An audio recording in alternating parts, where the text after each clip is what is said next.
ओम नमः शिवाय। स्वागत है आपका अपने YouTube चैनल स्पिरिचुअल टॉक पर। आज के ज़माने में हर तरफ भाग दौड़ मची है और सबकी मंजिल सिर्फ एक ही है, पैसा। कोई बहुत जल्दी, कोई थोड़ी देर से, पर हर कोई पैसा कमाने में सफलता हासिल कर ही लेता है। हम सब पैसा तो कमा लेते हैं पर अपना सुकून खो देते हैं।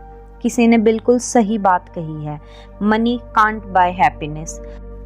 सारी सुख सुविधाएं होते हुए भी मन शांत नहीं रह पाता, हर पल बेचैनी से घिरा रहता है। ऐसा क्यों है? इसी सवाल का जवाब ढूंढने के लिए आज हम आपको एक कहानी सुनाएंगे, इसलिए वीडियो को अंत तक जरूर देखना। बहुत समय पहले की बात है। चंदनपुर का राजा बड़ा प्रतापी था। दूर दूर तक उसकी समृद्धि की चर्चाएं होती थी।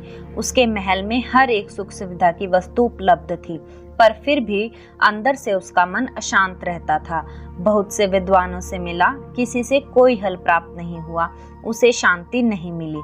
एक दिन वह भेष बदलकर राजा अपने राज्य की सैर पर निकला। घूमते घूमते वह एक खेत के निकट से गुजरा। तभी उसकी नजर एक किसान पर पड़ी। किसान ने फटे पुराने वस्त्र धारण कर रखे थे और वह पेड़ की छांव में बैठकर भोजन कर रहा था। किसान के वस्त्र देखकर राजा के मन में आया कि वह किसान को कुछ स्वर्ण मुद्राएं दे ताकि उसके जीवन में कुछ खुशियां आ पाए। राजा किसान के सम्मुख जाकर बोला, मैं एक राहगीर हूँ, मुझे तुम्हारे खेतों पर ये 4 स्वर्ण मुद्राएं गिरी मिली। चूंकि यह तुम्हारा खेत है, इसलिए ये मुद्राएं तुम ही रख लो। किसान, ना सेठ जी, ये मुद्राएं मेरी नहीं हैं, इसे आप ही रखें या किसी और को दान कर दे, मुझे इनकी कोई आवश्यकता नहीं है। किसान की यह प्रतिक्रिया राजा को बड़ी अजीब लगी। वह बोला, धन की आवश्यकता किसे नहीं होती, भला आप लक्ष्मी को ना कैसे कर सकते हैं? सेठ जी, मैं रोज 4 आने कमा लेता हूँ और उतने में ही प्रसन्न रहता हूँ। किसान ने उत्तर दिया, क्या आप सिर्फ 4 आने की कमाई करते हैं और उतने में ही प्रसन्न रहते हैं? यह कैसे संभव है? राजा ने बड़ी अचरजता के साथ पूछा। किसान ने उत्तर दिया, सेठ जी, प्रसन्नता इस बात पर निर्भर नहीं करती कि आप कितना कमाते हैं या आपके पास कितना धन है। प्रसन्नता उस धन के प्रयोग पर निर्भर करती है। तो तुम इन 4 आनों का क्या क्या कर लेते हो? राजा ने उपहास के लहजे में प्रश्न किया। किसान भी बेकार की बहस में नहीं पड़ना चाहता था। उसने आगे बढ़ते हुए उत्तर दिया, इन 4 आनों में से एक मैं कुएं में डाल देता हूँ, दूसरे से कर्ज चुका देता हूँ, तीसरा उधार में दे देता हूँ और चौथा मिट्टी में गाड़ देता हूँ। राजा सोचने लगा। उसे यह उत्तर समझ नहीं आया। वह किसान से इसका अर्थ जानना चाहता था, पर वह जा चुका था। राजा ने अगले दिन ही सभा बुलाई और पूरे दरबार में कल की घटना कह सुनाई और सबसे किसान के उस कथन का अर्थ पूछने लगा। दरबारियों ने अपने अपने तर्क पेश किए, पर कोई भी राजा को संतुष्ट नहीं कर पाया। अंत में किसान को ही दरबार में बुलाने का निर्णय लिया गया। बहुत खोजबीन के बाद किसान मिला और उसे कल की सभा में प्रस्तुत होने का निर्देश दिया गया। राजा ने किसान को उस दिन अपने भेष बदलकर भ्रमण करने के बारे में बताया और सम्मान पूर्वक दरबार में बैठाया। मैं तुम्हारे उत्तर से प्रभावित हूँ और तुम्हारे 4 आने का हिसाब जानना चाहता हूँ।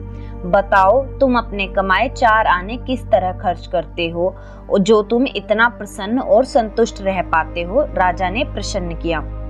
किसान बोला, हुजूर, जैसा कि मैंने बताया था, मैं 1 आना कुएं में डाल देता हूँ, यानी अपने परिवार के भरण पोषण में लगा देता हूँ। दूसरे से मैं कर्ज चुकाता हूँ, यानी इसे मैं अपने वृद्ध माँ बाप की सेवा में लगा देता हूँ। तीसरा मैं उधार दे देता हूँ, यानी अपने बच्चों की शिक्षा दीक्षा में लगा देता हूँ। और चौथा मैं मिट्टी में गाड़ देता हूँ, यानी मैं 1 पैसे की बचत कर लेता हूँ ताकि समय आने पर मुझे किसी से मांगना ना पड़े और मैं इसे धार्मिक, सामाजिक या अन्य आवश्यक कार्यों में लगा सकूं। राजा को अब किसान की बात समझ आ चुकी थी।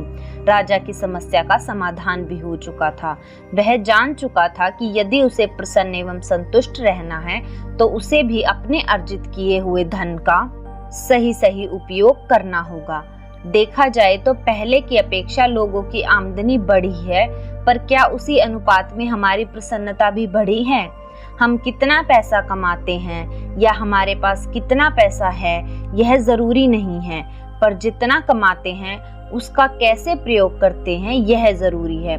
पैसों के मामले में हम कहीं ना कहीं गलती कर रहे हैं। जीवन को संतुलित बनाना जरूरी है और इसके लिए हमें अपने आमदनी और उसके इस्तेमाल पर जरूर गौर करना चाहिए।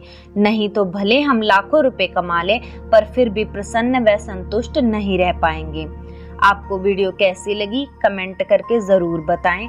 वीडियो को लाइक करें, ज़्यादा से ज़्यादा शेयर करें और ऐसी ही इंटरेस्टिंग स्टोरीज के लिए स्पिरिचुअल टॉक को सब्सक्राइब करना ना भूलें। धन्यवाद। हर हर महादेव।